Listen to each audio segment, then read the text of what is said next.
문화체육관광부가 대한축구협회 정몽규 회장 등 주요 인사에 대한 징계 요구를 이행하라는 공문을 발송했습니다. 최근 관련 소송 1심 판결을 통해 감사 조치의 적법성이 인정되자 축구협회 측에 후속 절차를 이행하라고 다시 한번 촉구하고 나선 것입니다.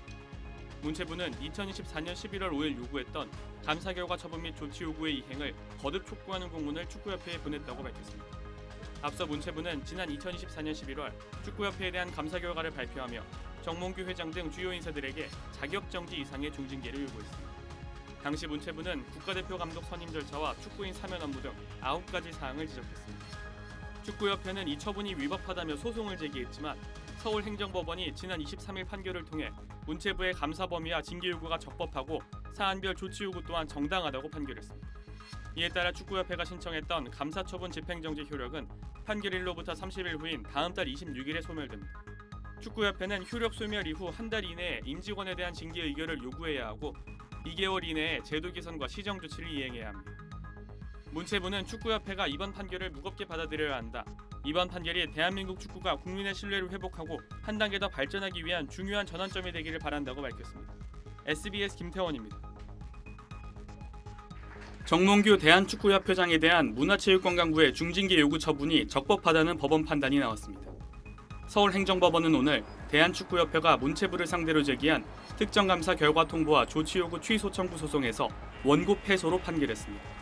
재판부는 문체부의 조치 요구가 부당하거나 위법하다고 보이지 않았고 이 정도 징계 요구는 할 수 있는 재량권 범위 내에 있다고 판단했다고 밝혔습니다. 앞서 문체부는 지난 2024년 11월 축구협회 감사 결과를 발표하면서 정 회장 등 주요 인사들에 대해 자격정지 이상의 중징계를 요구했습니다. 문체부는 당시 국가대표 감독 선임 절차와 축구인 사면 업무 등 9가지를 지적했습니다. 축구협회는 이후 문체부의 처분에 불복해 법원에 이를 취소해달라는 소송과 함께 집행정지를 신청했는데 지난해 2월 법원이 집행정지 신청을 인용해 정 회장은 차기 대한축구협회장 선거에 출마해 당선됐습니다. 즉 정 회장 등에 대한 자격정지 요구에 대해 집행이 정지가 됐었지만 결국 취소되진 않은 것입니다.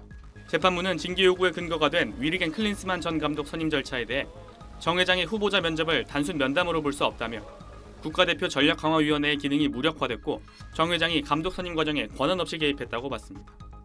또 현재 국가대표 감독인 홍명보 감독 선임에 대해서도 추천 권한이 없는 기술총괄이사가 추천을 해 이사회의 감독 선임 권한이 형해화됐다고 판단했습니다.